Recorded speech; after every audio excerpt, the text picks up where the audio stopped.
Y'all know what it is.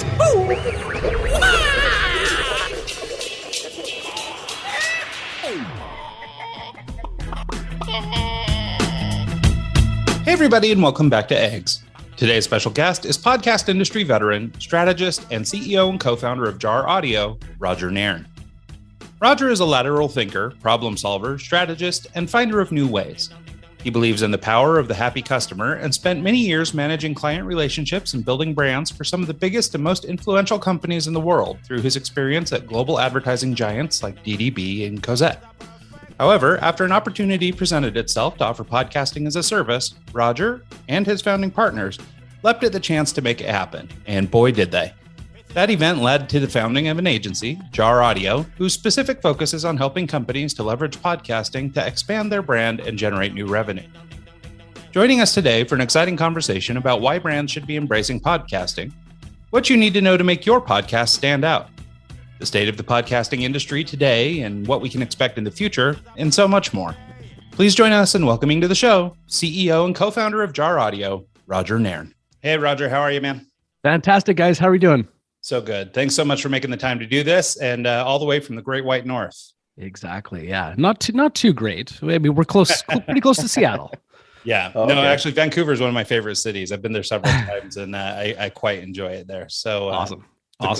It's really sad because I'm from Seattle and I've only been there once when I was like 10. Oh, really? So I need to make the trip back up. Yeah, you got to come back up. Come back up for sure. It's beautiful up here. And I was going to say, what's worse is you spent so many years, Mike, in Anacortes, and I mean that's like half the way. Like you're practically there. Yeah, yeah. No excuse. I love Anacortes too. It's beautiful there.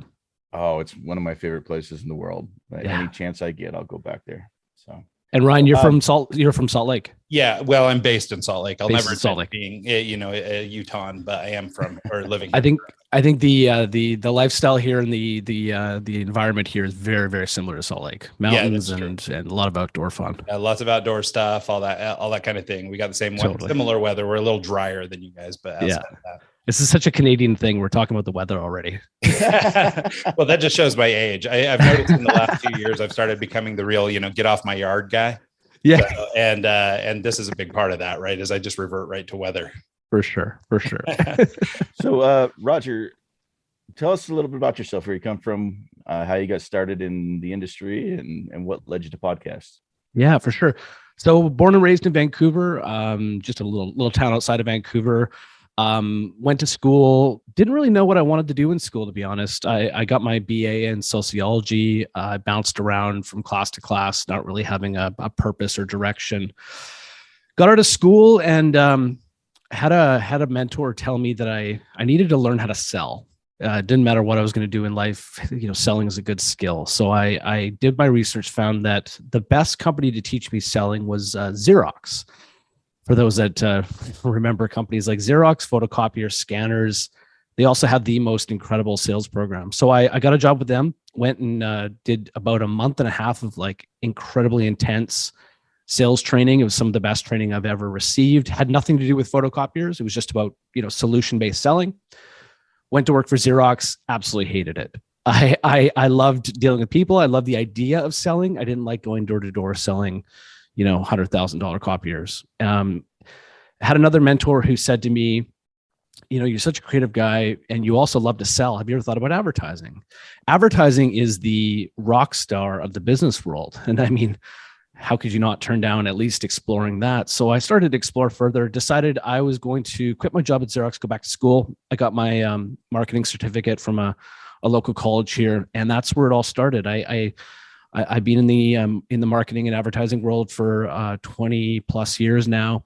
Started as an intern with a small agency, worked my way up in client services at DDB, one of the world's most recognized advertising agencies. Was with them for many, many, many years. Started with other agencies after that, and I just absolutely love it. I love the people. I love the thinking that goes behind it and the creativity that goes into it. I started getting into the podcast game just as a hobby. I wanted to use it as an excuse to meet really incredible people, and I did. I had a few podcasts of my own that I was just playing around with.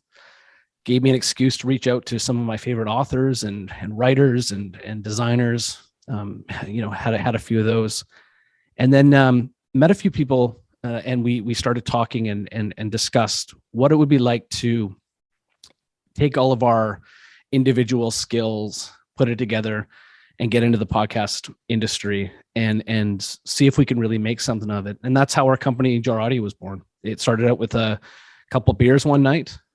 We talked about my partner who came from the journalism space, I who came from the advertising space, and our third partner who came from the audio and tech space. We said, what if we combined those and serviced brands and businesses that were trying to get into the podcast space? Literally went home that night, put out, I think it was 8 messages on LinkedIn to just individual people as a bit of a test. Saw it, just to see if there's any interest. The second person I sent a note to responded by saying, my wife is looking for this exact service. Can you be in her office on Thursday? We were in their offices on Thursday, and it turned into our very first ever client. And it literally rolled from there. Nice. Yeah. I wish it was that easy for us. I just love that. I think we got started over a couple of beers too. For sure. Well, what's funny too, though, is the direction that we went. So my background also is in marketing and advertising. Mike's background is in music and production, right? So he was able to capture our voice and record it and edit it. I was able to market it and promote it and all that stuff. So we did sort of what you guys did. However, we stopped at doing it for ourselves. So I think the idea of you guys doing it is really an interesting idea, because basically for me, I guess I was the brand, right? I mean, we were able to put this thing together ourselves, unlike your clients probably in most cases. But ultimately, we were sort of what you do, right? We were the brand that you guys would do work for. So I wonder if you talk a little bit about just sort of, I guess, the business of podcasting, right? Because I mean, you guys have been at this a few years, and obviously for people, even if you're just sort of, I don't know, tangentially paying attention to the podcasting industry, like it's grown a ton in the last few years. It's obviously growing more and more each year. It's becoming, the way people consume content. And I wonder if you talk about just sort of the transition from the early days of trying to pitch this thing. You mentioned you ran into an opportunity where somebody was looking for it, but in your clients, generally speaking, or as you're looking for people, like, how do they even know they need this? Yeah, it's a great question. When we first started, the conversation was, have you thought about, kind of playing around the podcast space? Those brands that were interested in it were expecting it to be, sort of Joe Rogan level audience size. They wanted to create something that was, going to revolutionize the podcast space, and some have, but also some haven't. And the reason for that is you just, the opportunity to appeal to a niche audience. And so right now our phone is ringing off the hook. The podcast space has grown exponentially all throughout COVID, but even, and even sort of today. So brands are seeing it as an opportunity to have, engaging conversations with a specific audience.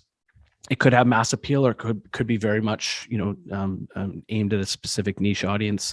Gives them an engagement opportunity that is unlike anything else. And it really gives them a good opportunity for storytelling. So we've been a part of that, of helping them see that sort of education side of things. I would say the first sort of 2 years, it was like all in on education, talking about things like what to expect from an audience size, to engagement level, to downloads, to how many episodes you should produce, explaining to them sort of where the costs come from, and kind of the nuts and bolts side of that. But now they're seeing, they've even done it. They've either done it already, or they're seeing more of that sort of industry knowledge, and are coming to us with a little bit more of an idea of exactly what they want and how they want it. And we're having that conversation from a sort of agency client perspective on how we can work together. Yeah. So, well, and that was, I think, kind of what I wanted to dig into, is that education bit, right? Because I think, like you said, everybody comes into it with this expectation that they're going to be the next Joe Rogan, and they're going to be speaking to $1 million people. And I noticed one of the examples on your website was the American Express podcast. And, I mean, who listens to the American Express podcast, right? So, I mean, it's like, so, I mean, what is that? I guess when you're going to work with a client like that, or you're trying to convince them that this is worth something, even knowing that they probably aren't going to have a massive audience, and maybe they'll hit the ball out of the park with the right interview or some great content, or who knows. Totally. Generally speaking, if you're as a company going into creating a podcast sort of about your business, how do you sort of, I guess, hedge the expectations and keep people, I guess, thinking realistically, right? I mean, because this does need to be an entertainment project, not just a commercial, probably. And so I wonder how you sort of coach them through that process. Yeah. So the first thing is the podcast can't be about their business. It won't be about their business. We won't work with them if it's about their business, because nobody wants to listen to a 20 or 30-minute ad. It's just not going to happen. However, every brand has either a story to tell that is, somewhat tangential to the brand and their values. They've got value to deliver in could be a certain amount of knowledge on a topic. It could be access to a certain amount of research or insights. And so what our job is to uncover kind of like, what are some of the things that your audience would be interested in. We always focus on the audience. The audience is the number one thing, just like any other form of content. So we get a real good understanding of like, who is that audience? What do they need? Your brand aside, like, what do they need in life? And then understanding what they need, can your brand deliver that in the form of a podcast? So you just mentioned, American Express. So with American Express, it's not about American Express. It's about small business ownership and the struggles and trials and tribulations of owning a small business. That audience is small business owners. It happens to be Canadian small business owners, but we do work globally, and just happened in that case, it's very specific.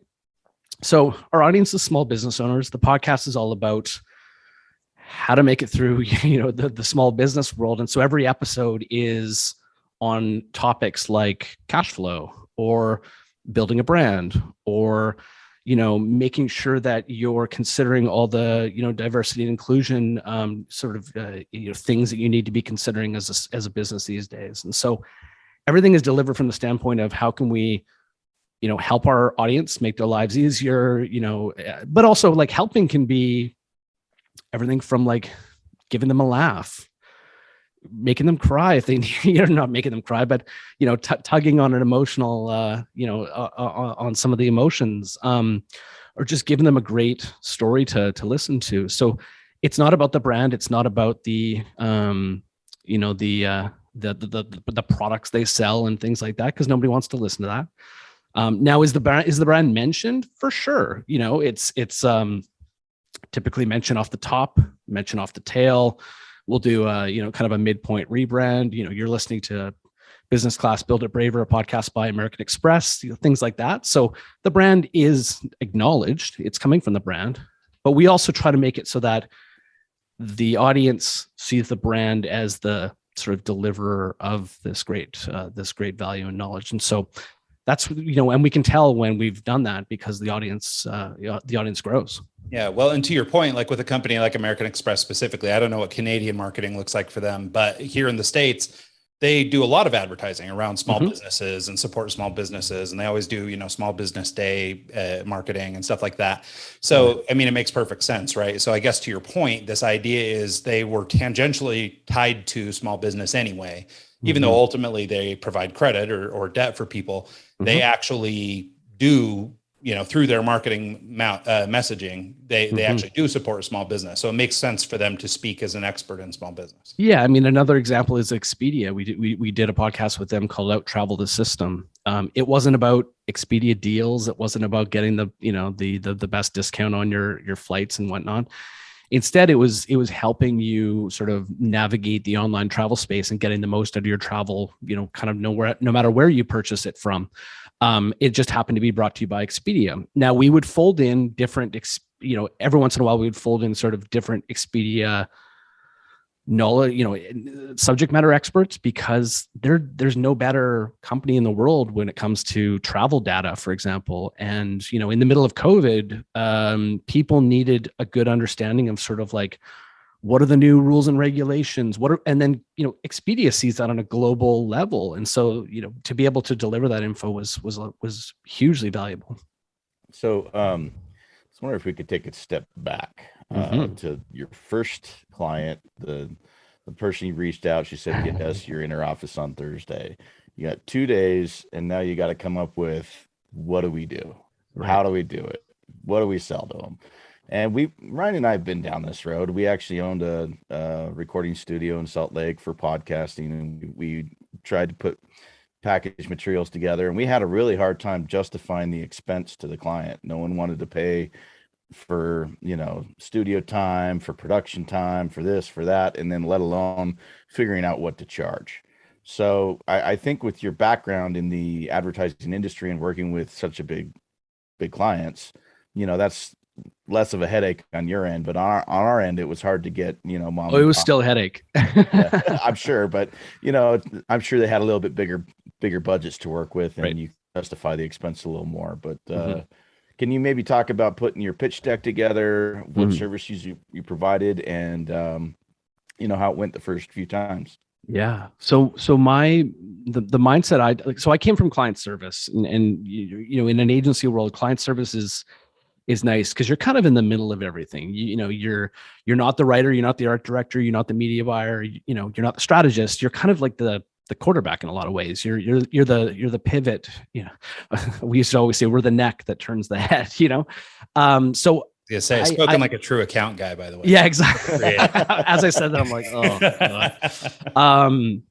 And so I wanted to build the agency, and when I say it became me. It became us from a team, but my partners didn't know that about how an agency is structured. I wanted to structure our offering exactly like a creative agency.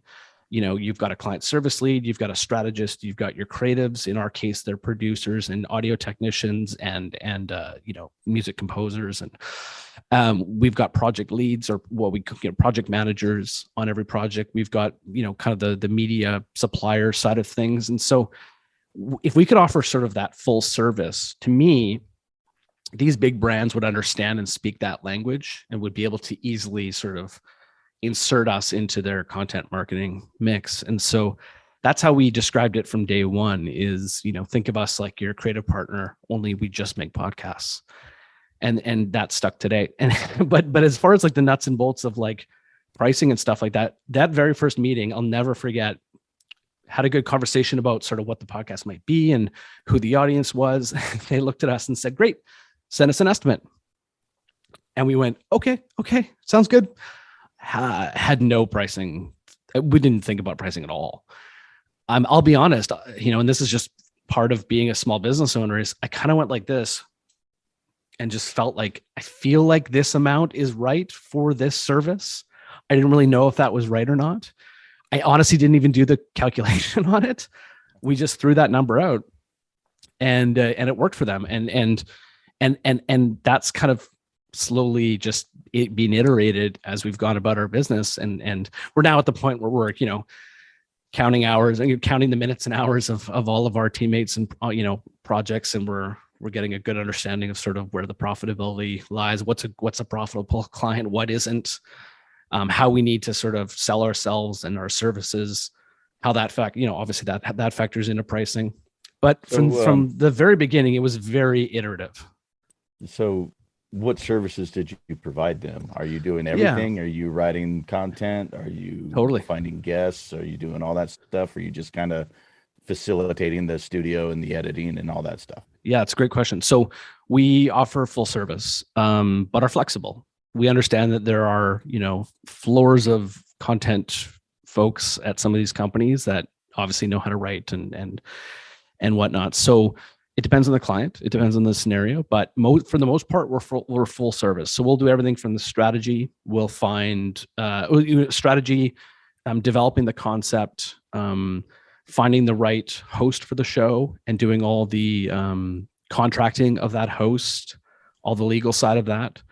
We're putting together an entire season arc. So let's say we're doing 12 episodes. We need to understand who are those guests going to be for the episodes. We're then finding those guests, doing the, hitting the pavement, making the phone calls, trying to nail down who's going to be the right guest for these episodes, contracting them, getting them on board. We do pre-interviews of every single one of our guests. It's a lot of work, but it results in a better product because it gives us an understanding of what are the right questions that our host needs to be asking in the interview, or perhaps things that we should avoid because they kind of go off on tangents about, but it's not really interesting for the listener.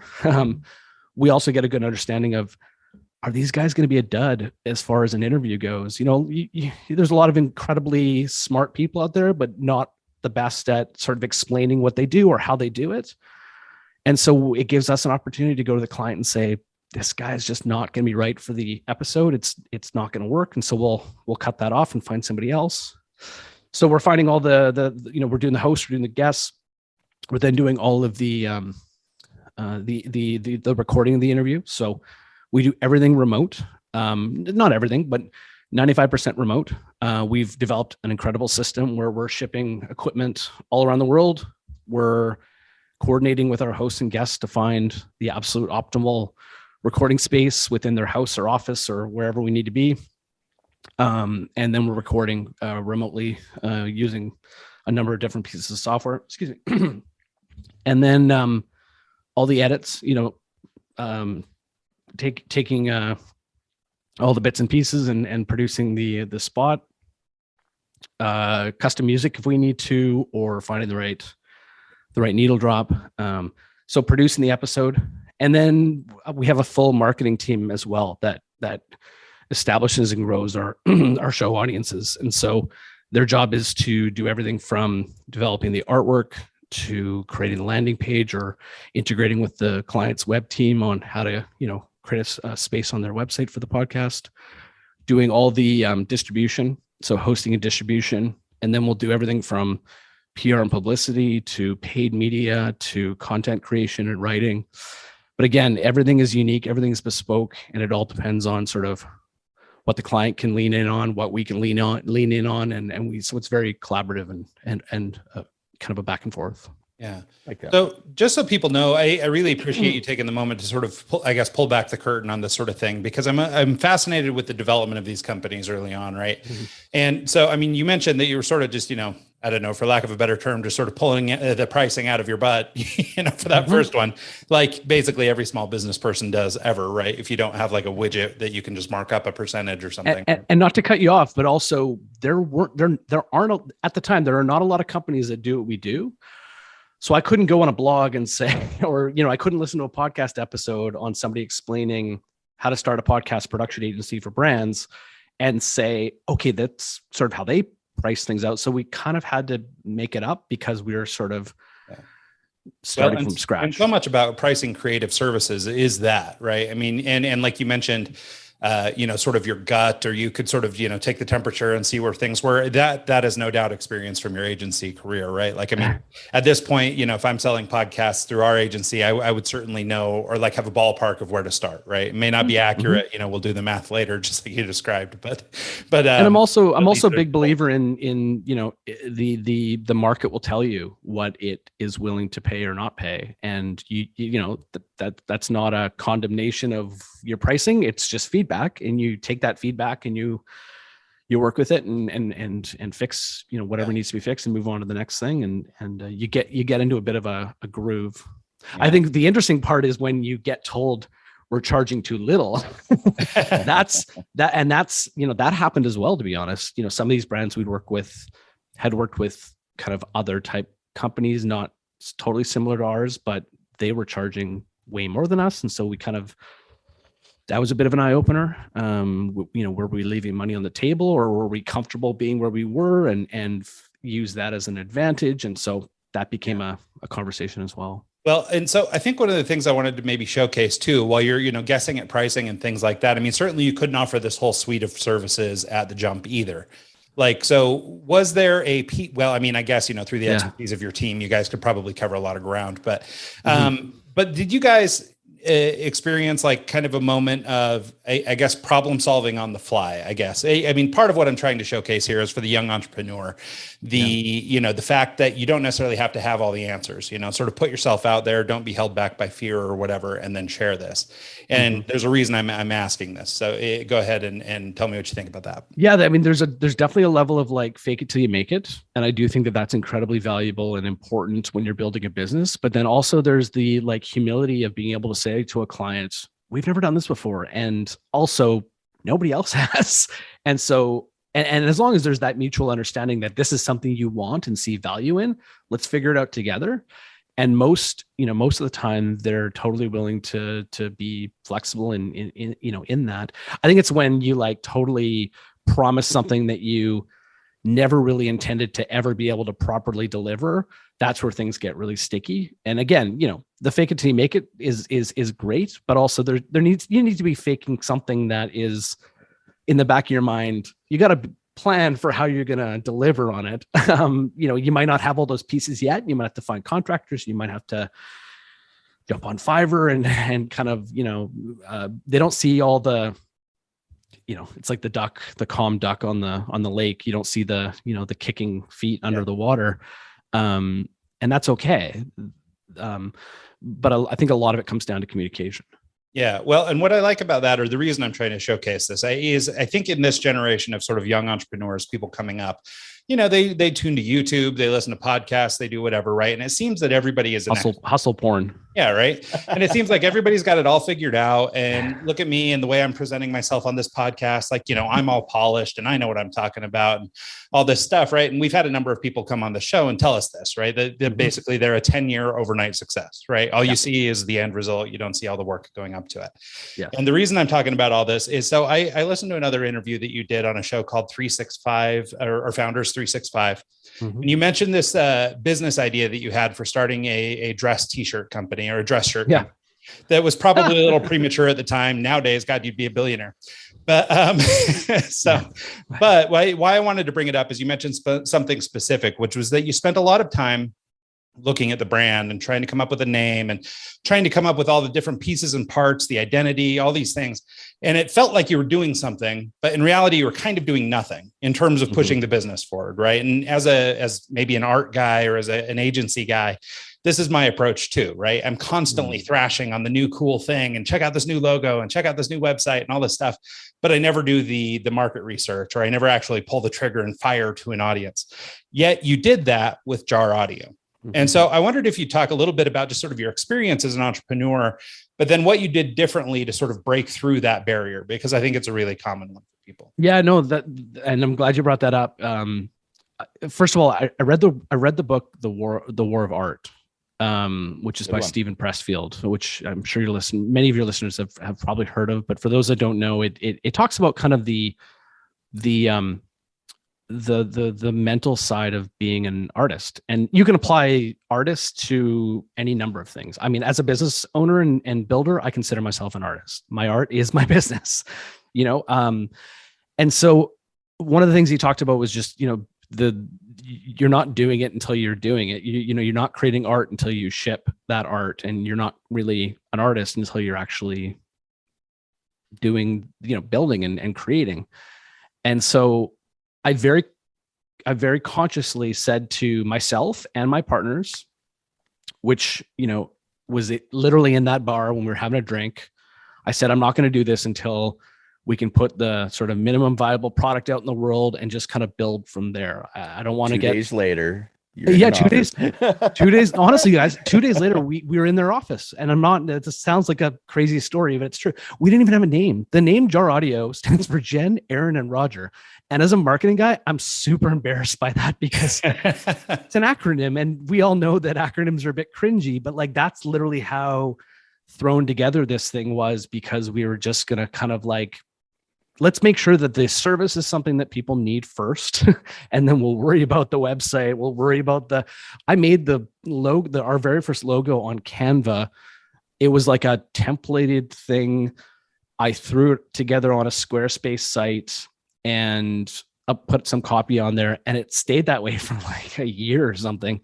But it worked, and it just was enough that people needed.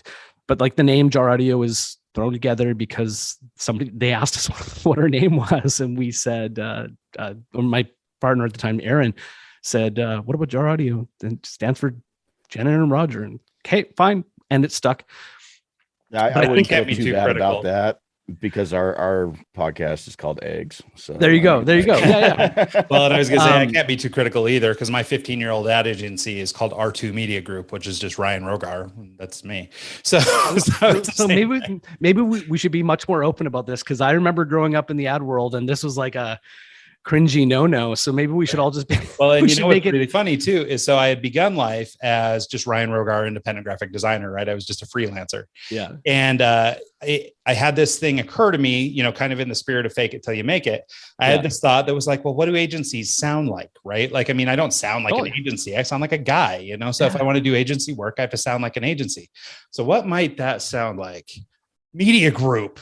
Of course, obviously, right? And I mean, we don't buy media. We never bought media. Publicis, Omnicom, like they're all big media groups. Yeah. Right. Yeah, no. So anyway, so it's just funny because, you know, it is sort of that thing, but I do think it is cool to be a little bit transparent about that, right? Because for people who don't know, or who people are starting a business, you know, they might feel stupid, and that might be the reason that keeps them from entering the market anyway. Totally. You know? Yeah. And I mean, I'm not naive enough to think that, like, you know, there are businesses, certain types of businesses where you want to have a little bit more planning in place because you're going to be throwing some capital at it.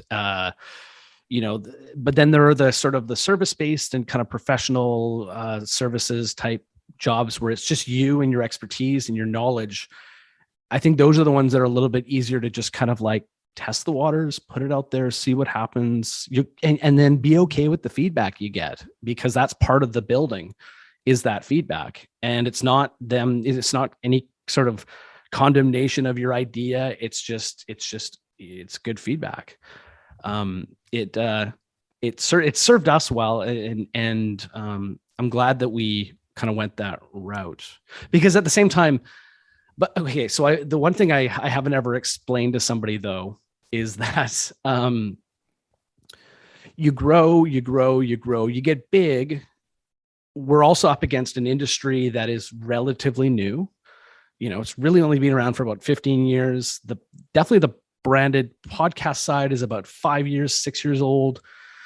And so you build, but you're constantly asking yourself, like, is this just an anomaly? Or because it becomes successful, and you know, we're now we started as 3 partners off the side of our desks, and we're now a team of, 18 full-time employees and 45 contractors that are practically our employees all around the world. And so you kind of build, and you're kind of going like, all right, well, this sort of iteration, slowly building thing just kind of keeps going, doesn't it? It's not stopping. And at no point have I ever actually stopped thinking that we're just kind of building as we go. It's actually never stopped. I've never once thought this is now a total thing now, and we're like never gonna not be a thing. It's always just like, okay, how can we kind of slowly build? And I think that sort of Stephen Pressfield kind of Warren Art mindset for me has never gone away.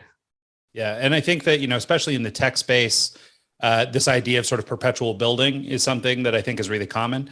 But I mean, short of, and maybe even if you step into a giant corporation as CEO of an established company, I mean, ultimately it's still build, right? So, but I think that, again, in just sort of the spirit of transparency for entrepreneurs, that is, I think, an insight that not everybody talks about. This idea that, there really isn't a finish line, right? The journey is the thing, as cliche as that sounds. Yeah. And so, but it really is all about, taking the steps and putting one foot in front of the other. Like, that's where you should be deriving your joy. It's not really about, getting to the top of the mountain. It's kind of like the realization that, like, the problems and the anxiety around those problems and the sort of the fires that need to be put out, that's never going to change either. Like, it's just part of owning a business, is that everyone eventually ladders up to you, and being the CEO, that's sort of more prevalent than anybody else on our team. So there's sort of like, you come to this kind of Zen-like quality of like, that's just part of the job, and this is never going to go away. Well, yeah. I was wondering if we could maybe revert back to podcasting. For sure. Can we talk about your production process, how you work with remote talent and getting the final product put together? Mm-hmm. Do you have an in-house team, or is most of your editing and production through like contractors? Yeah, so we have an in-house leadership team who find and manage those partners, or those contractors. And so going back to the spirit of sort of the bespoke nature of what we do, we made a concerted effort not to hire too quickly, kind of like in-house concrete teams, because we didn't want to establish like a house style. We don't want a house style, because it's, again, all about the listener and it's all about the brands, and they have their sort of brand tone that we need to slot ourselves into. Similar to, again, a creative agency doesn't have a house style, or shouldn't have a real house style either, because it's all about the brands they work with. And so we have leadership in project management, delivery, or kind of our creative products. Our audio. So we've got a director of a technical director who's responsible for all of our sound, and then an executive producer who's responsible for all of our storytelling. And then we have a marketing lead who's responsible for the marketing side. And then based on the project, we'll find the right contractors and build the team accordingly. The thing to also remember is that we want to match up the right, creative with the right subject matter. So, talking earlier about, an example is the RBC Disruptors podcast that we do. RBC is one of the largest banks in Canada, but also has a presence in the United States. We do an incredibly popular show called Disruptors. Our producers that we've assigned to that show have a bit of a economics background and an understanding of the show is actually not about banking. It's about, disruptive technology and sort of rethinking the Canadian economy. And so they have an understanding of like the tech world and innovation. And so we'll match up the right creative with the right project and sort of build it that way, versus we've got these bodies sitting around, let's make sure they're always busy, slot them in to a project and resource that way. So we assign according to the needs of the project. But yeah, so we work with audio technicians and recordists. Sometimes they can be the same person. Sometimes they can be different. We'll have a producer on every project. A producer is responsible for everything from writing the scripts to researching the guests to all the coordination of how the edit goes. They'll work with an audio technician. Like I said, we'll have an audio technician on the project. Every project also has a project lead who's like a coordinator responsible for timelines, coordinating with our team and the client team. Depending on the size of the project, we'll have a chase producer who's responsible for finding and nailing down the guests or the host as well. And then we'll have on the marketing side, usually a marketing lead and then an audience growth strategist. Now, as you guys know, one of the cool things about podcasts is all the data that comes back, the access to all the, analytics and consumption information. So our audience growth lead is constantly analyzing that data, presenting it to our team internally, presenting it to the client, so we can make decisions on future, creative based on what the numbers are showing us. And then we've got all the sort of behind the scenes operations folk who are keeping all of us, coordinated and running. So you mentioned analytics, and there's some tools out there. Some are better than others. Some come included with your host. It's really hard to get actual numbers. Have you figured out the secret to that? No, we haven't. It's we're all living in a bit of it's a bit of the Wild West right now when it comes to all that information because of the privacy side of what we do. There's different aggregators that we'll use. So for those that don't know that are listening, our podcasts are hosted on a podcast server. We like to use Omni Studio, but we don't have a brand preference necessarily. That's what allows us to push that podcast out to all the different directories using an RSS feed. An RSS stands for Real Simple Syndication. It just allows people to sort of subscribe to that channel and then keep receiving new episodes when they're updated. So we take that RSS feed, we give it to Apple Podcasts. Once it's on Apple Podcasts, it gets pushed out to a lot of the apps that the normal consumers will listen to a podcast on. I use one called Overcast. You might listen to one on, Castbox or things like that, but it's actually just pulling in the feed from Apple. But then it also gets distributed to Spotify. It also gets distributed to Google and Amazon, all that sort of stuff. Now the challenge is that those guys are all taking data in, but they don't give out that data to the owners of those shows at the same sort of level of some have different privacy policies. Some give us access to certain information, but others don't. And so we use an aggregator called Chartable, and Chartable was just purchased by Spotify. So by the time you listen to this episode, it might be called something different, or it might actually be gone altogether, but Spotify just purchased them.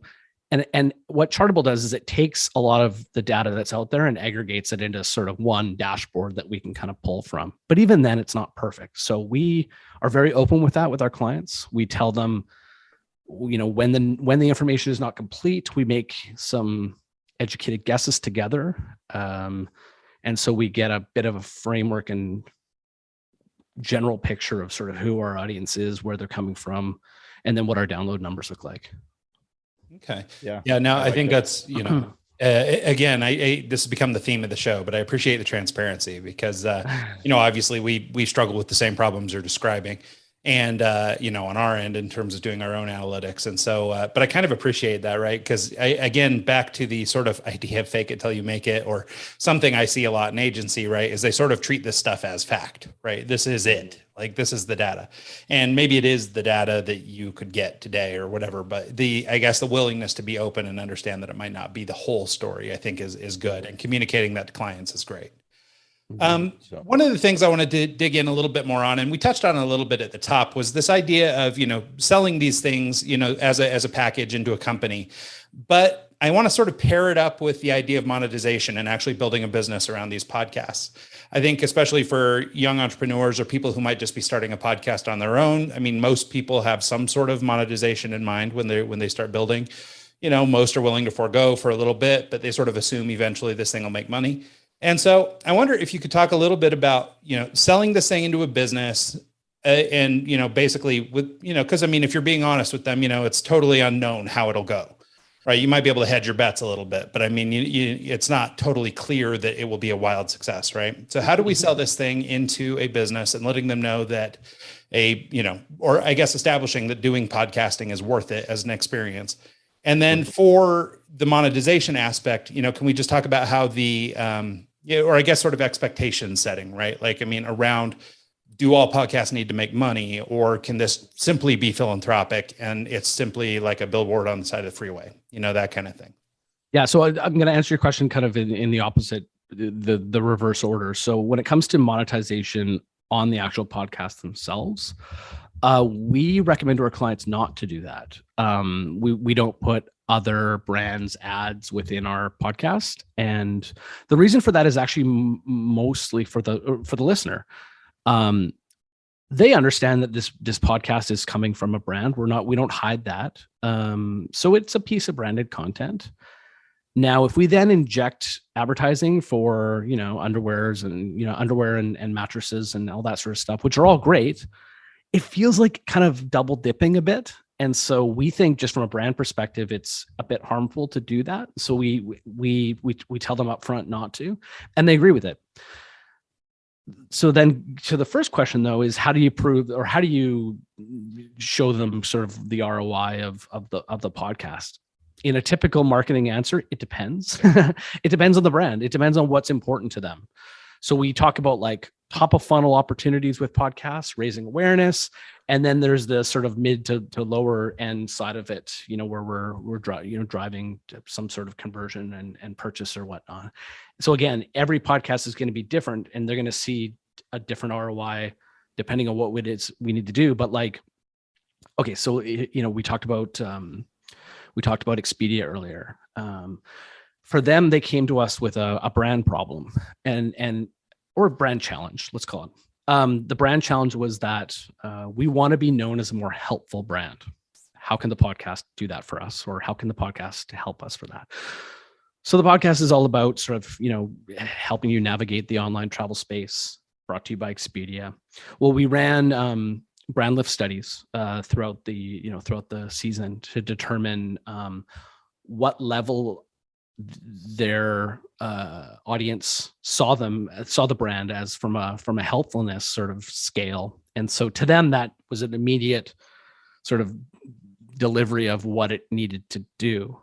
We've had other brands though where they want to see website traffic, and so we're able to track that. We're able to actually track through some of the software that we use. We're able to track who's listening to the podcast.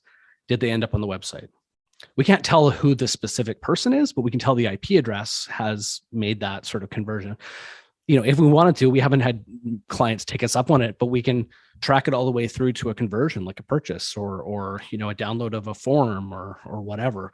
Most of them just want to see them, want to receive more information about the brand or end up on the website in some way. And then again, we've had clients that sometimes the ROI, sometimes the sort of the goal for them is to just launch a podcast because that's something that they want to introduce into the organization as a communications challenge. I just conducted a 2-day workshop yesterday. I won't say the brand, but for them, their biggest sort of goal for this podcast is to just launch it. They don't care about how big the audience is. They don't care about, some of those vanity metrics. They just want to be able to get it through the organization so that they can get something out there and then start to think about sort of growing the audience and things like that. So in classic, client service speak, it depends. So yeah, I agree with that completely. Some people don't even realize that, like podcasts can be put together just as a form of communication between the company. It can be a private podcast for the employees only. Yeah, internal podcast for sure. People don't even realize that that's a thing. We did that for Lululemon, where it only went to their global audience. It was only available to them. It was a leadership podcast, and it was incredibly successful. What are your thoughts on video? Do you guys do, because we do a YouTube channel as well. This podcast is actually going to be up there. And for me, I was very hesitant to do that. Ryan was all about it. I don't like my face. I don't like anything of this right here. Just face looks lovely. But for me, it's like I see the value in it. I see, we'll take clips of the podcast, chop it up, and create little snippets, quick hitters. And actually, some of those quick hitters are our highest play counts based off of what we've done with them. So it does serve a purpose for sure. I don't personally like it myself. And I don't personally like it either, to be honest. We were totally against it when we first launched the company. I think the biggest thing was like, why? Well, and we say this to this day to clients, like, why do you want video? Because 99.9% of like podcast video is just recording as like a Zoom call, like, and who wants to watch a Zoom call? That being said, what we have noticed is it's great for SEO because typically you'll see it at the top of Google because of the Google YouTube connection. And then the reality is, like, a lot of the younger audience, the Gen Z, the Gen Y are listening to podcasts on YouTube. A lot of it is because with the new sort of YouTube Premium, you can play it in the background without, kind of losing the feed. But also they're just on YouTube so much that they will listen to the full episode right then and there. And so because of that, we're all in on it. We're not doing it at the level of like, big sort of film production. It's pretty straightforward and simple. We'll do the clips like you mentioned as well, and we see that performance, but it's not really like I have a hard time seeing the value in it, but it's sort of a necessary evil. That's not that it's evil; it's just a necessary. It's kind of table stakes now. Well, and Yeah, I'll mention, because I'm like Mike, like I don't like seeing my face or any of that stuff on TV either. And so I'm with him on that front. But for me, it was always like a matter of it was like an efficiency, right? I mean, for us, we were doing a lot of phone calls by Zoom. And so to your point, yeah, we were just republishing a Zoom call. And so, but it was like, I don't know, we already have it. Like, why not? Right. And Yeah. so, over the years, we've tried to up our level of production, and we do a little better job. Our You guys look great. a little better and all that kind of stuff these days. You look great. Well, you should have seen me 3 weeks ago. You have clothes on, which is awesome. Yeah, it's a win. But you haven't seen it if I have pants on. That's the other thing. Well, that's part of the mystery, right? We don't let him stand up during the show. No reason. We don't let him. So, but anyway, so my point is that we've definitely leveled up our production a little bit and put a little more value on it. But it began life as just an efficiency, right? And so to your point though about maybe grander level production and things like that, I think some people do that. There's a guy that I watch called Tom Bilyeu that does a lot of these like self-help and motivational shows and stuff. And he has a podcast, but he also does, basically full on production in a studio with lights and cameras and all that kind of stuff. Right. Totally. And so if you can, and that's going to be your channel, then okay, that makes a lot of sense, but for podcasting specifically, like for me, like I said, it was just an efficiency or an add-on. Yeah. And again, we always go back to the listener. We always go back to or in this case, the viewer. It's sort of the why and what level of value are we delivering to them. If the data tells you that, your audience is listening on YouTube, then be on YouTube. If it's not, then I don't see why it's an absolute must. It depends. Yeah, I think that's right. So here in the last 10 or so minutes, I wanted to maybe focus a little bit more on the type of content people are creating. And we again touched on this a little bit at the very beginning, but I want to talk about maybe in a more grand discussion or broader discussion, about generating quality content. And, if you've come across in your experience, like storytelling secrets or things that people ought to know, right? And, that's one of the biggest challenges, I think, in a lot of podcasts, especially, even if they're interview based. You mentioned this idea of sort of a story arc and things like that over the course of a season. And so I think it's really important to focus on the storytelling because that's kind of the whole thing. And, again, back to the Amex stuff or other examples. I wish I had more familiarity or knew more of the shows. But in the case of that, it's the story is something related, but it's not them, so I think you talked about that a little bit, but I wonder if you talk about just sort of the secrets behind good storytelling and how people can, find a successful podcast. Yeah. So again, it comes down to the listener and what sort of value you're delivering to them. But there's different ways and formats you can deliver that. It can be sort of done in like a sort of a panel style where you're getting a bunch of opposing views and you're having more of a conversation about a topic. You can do sort of one-to-one sort of style like this. I know there's two of you, but this is kind of a one-to-one style, interview.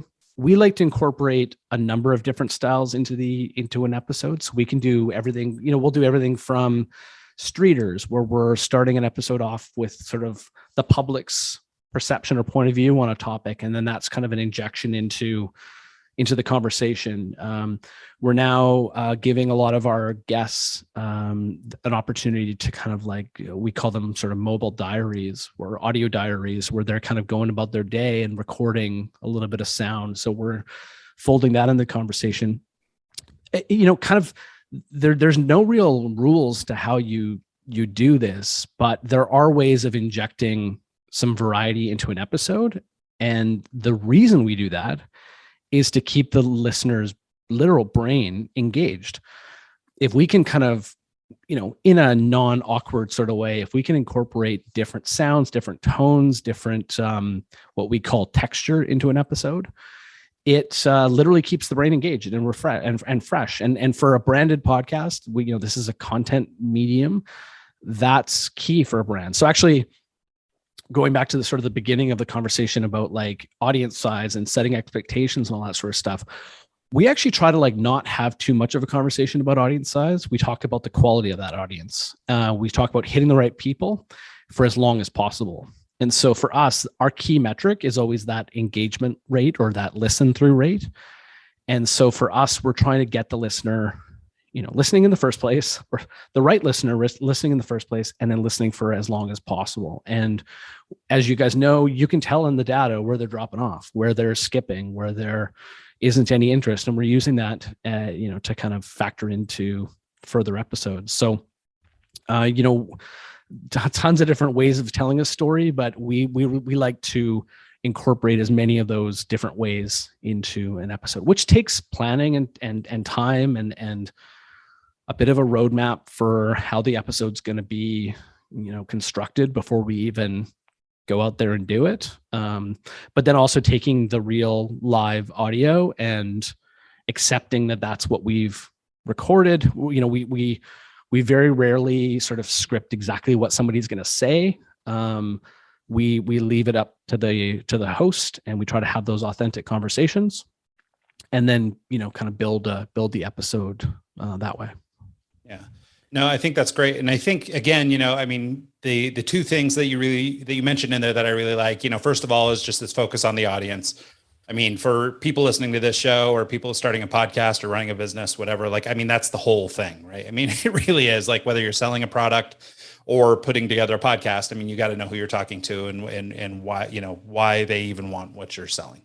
Sure. So I think that's absolutely critical. The other thing I think that you touched on, and I've heard you say in other interviews and stuff, and we've talked about podcasting this way too, is that it is the Wild West. And it's actually, it sort of unfairly gets compared to radio a lot, because I think it's the next nearest thing, maybe kissing cousin, but also a lot of the talent that is in podcasting today came from radio. Yeah, makes sense, right? And same with the ad guys and the sales guys and all that stuff that came from that infrastructure.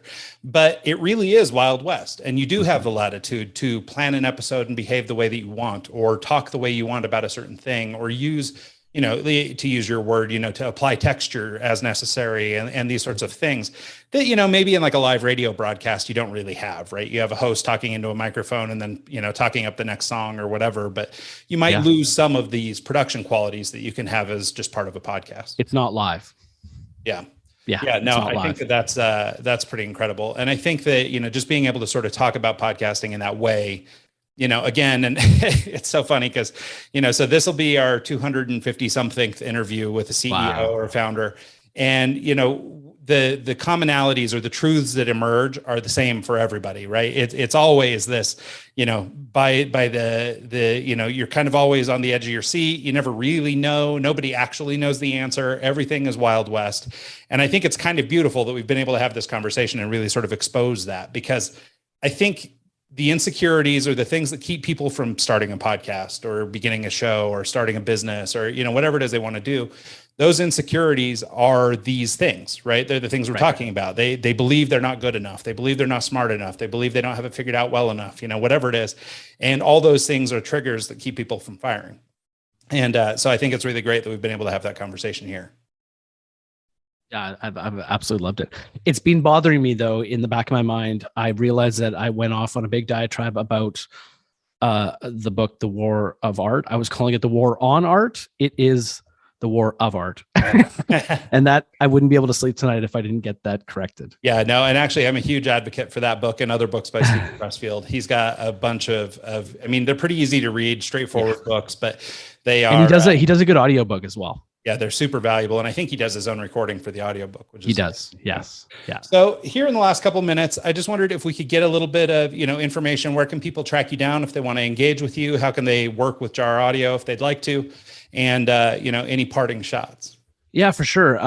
Check us out, jaraudio.com. We're open to having conversations with any and all brands about about getting them into the podcast space.